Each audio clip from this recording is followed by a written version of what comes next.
What about all this other stuff? The sun rising and the sun setting and the moon and the trees. They don't have a mind of their own. There are two aspects to qadr. There is something we call the universal predestination and the specific, which is ours.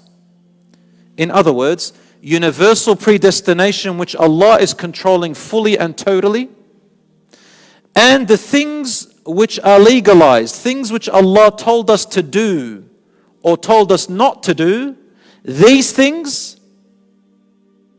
are in our control. We choose them, not Allah. What is the difference? The things that you have no control over, Allah will not judge you for them. For example, if you're born a boy and you said to yourself, man, I'm jealous. I'm jealous of all the good deeds that women get to do, which I can't do, like pregnancy and giving birth. And I heard the amount of rewards a mother gets. I want to do what the mother does. But you can't, because you're a man. You can't get pregnant. I'm not going to go into all the science right now. We'll do that another time. That's not your fault. That's not your fault. And the other way, let's say, for example, you were born into a corrupt family. And you say to yourself, am I going to be judged for what my father does, what my mother does, what my brothers and sisters do? No. That's not in your control. Isn't that right? A person was born with a mental illness or a disability, and they didn't have the capacity to pray the 5 daily prayers that Allah has made compulsory. Is that their fault? It's not. Will they be accountable for it? No, they won't. Why? Because it is not within their control. But the things that are in your control, and then you had a choice, you will be judged for that. So the question now is, am I forced or do I have free will? Am I forced or do I have free will? The answer to that is anything that Allah has commanded you or prohibited you, and anything which you find that you are able to do or not do by your own decision is a free will. And that free will you will be asked about. Example, can you stand up to pray? If you choose not to stand up, you need a good excuse. If you don't have an excuse, you will be judged. Why didn't you stand up? You had the opportunity to steal or not steal. You chose to not steal. Your friend chose to steal. You get the reward, they get the sin. Why? Because you chose. Could you do it? Of course you can do it. You're thirsty. You chose to drink. The tap is there. You can walk to the tap. Your legs are fine. Your hand is fine. Your eyesight is fine. The tap is working. The water's coming down. You can reach up to the cup. You have absolutely no disabilities. But you were so thirsty at night, you chose not to get up. Maybe you're lazy. But you still felt thirsty. Whose problem is that? That's your problem. Why? Because you had the choice. You are accountable for that. And the list goes on. Isn't that right? You dug a hole. You didn't put, let's say you work outside in the street, you dug a hole. You didn't put any warning signs or anything like that. Somebody falls into it. Whose choice was that? Yours. They got injured. Who's accountable? You. Why? Because you had the free will. That example I gave you before, the person punched him. The other one punched him back. Who chose that? Allah or them? They chose it. They chose it. Taib, you might be asking me now, all right then, that's all good. But isn't Allah still in control and wills for you to punch someone or not? To pray or not? Meaning, if God doesn't allow me, I won't be able to do it. You're saying everything's within His will. Yes, it's true. Allah is in control of your actions as well, but not in the way you think. Allah has made a qadr, a pre-measurement, a predestiny, that you will have a certain degree of free will. Who is the one that gave you that certain degree of free will? In the beginning, in the first place, who is it? It is Allah. Example, if you move your arms around right now, who is the one that gave you that free will? Who is the one that created those arms for you? Who created the neurons and the neurotransmitters from your brain to your arm? Who made you healthy? Who made you conscious to be able to move them or not move them? Isn't it Allah? This is still in the control of Allah. But the control of Allah is this: He willed it to be your choice. He willed it to be your choice. When you make the choice, Allah creates the opportunity. Let me repeat that. When you make the choice and you are determined, the intention is there and you go to do it, you cannot do it unless Allah creates the opportunity, creates the reality for you.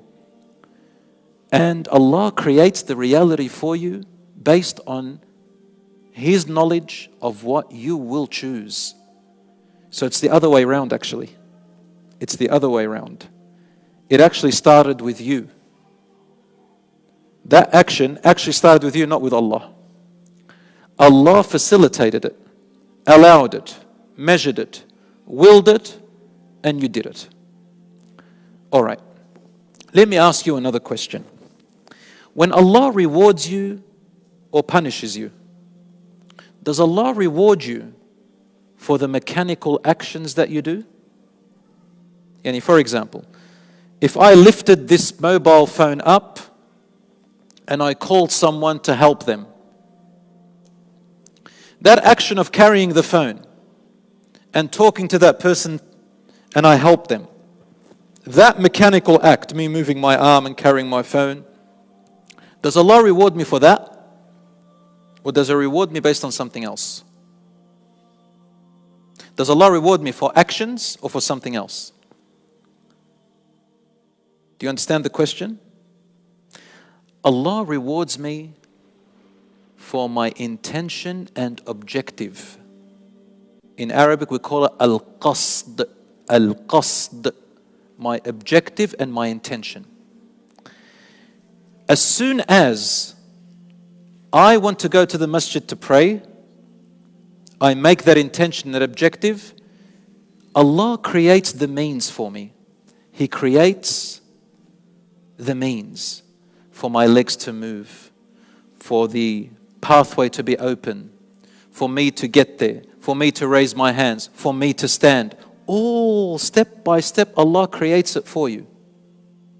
Yes, He is controlling it, but based on what? Based on your intention and objective. You wanted to do it. طيب, let's say something happened along the way and Allah subhanahu wa ta'ala pre-measured, God forbid, that a person, they're going to break their leg on the way and they didn't make it to the masjid. Does Allah reward you for the intention and objective, or He no longer rewards you because you didn't get there? He rewards you for your intention and objective. And same with the sin. So, let me repeat this. If Allah is in control of everything, and He creates everything, and He wills everything, and He wrote everything, then how do I explain that I made a choice? Your choice is based on your decision, your intention, and your objective. As for the mechanical work, Allah is the one who facilitates that. Let me give you another picture to this, to show you how things work with Allah subhanahu wa ta'ala and you. You know, your intention and your objective, if you just sit there and you intend to do something but you don't do it, is it counted? It's not counted. It's not counted. But then you do it, it's counted. Why does Allah want us to do it? Why does Allah tell us, get up and go and I'll create the means? Since your intention and objective are already there. Just sit there and say, I intend to pray and I love salat, khalas, it's in my heart. No. Allah tells you, get up and I'm going to create the means. Why all this trouble? Because Allah subhanahu wa ta'ala, He knows your intention and objective, and the evidence and the witness to that objective and that intention is shaped into what we call your actions.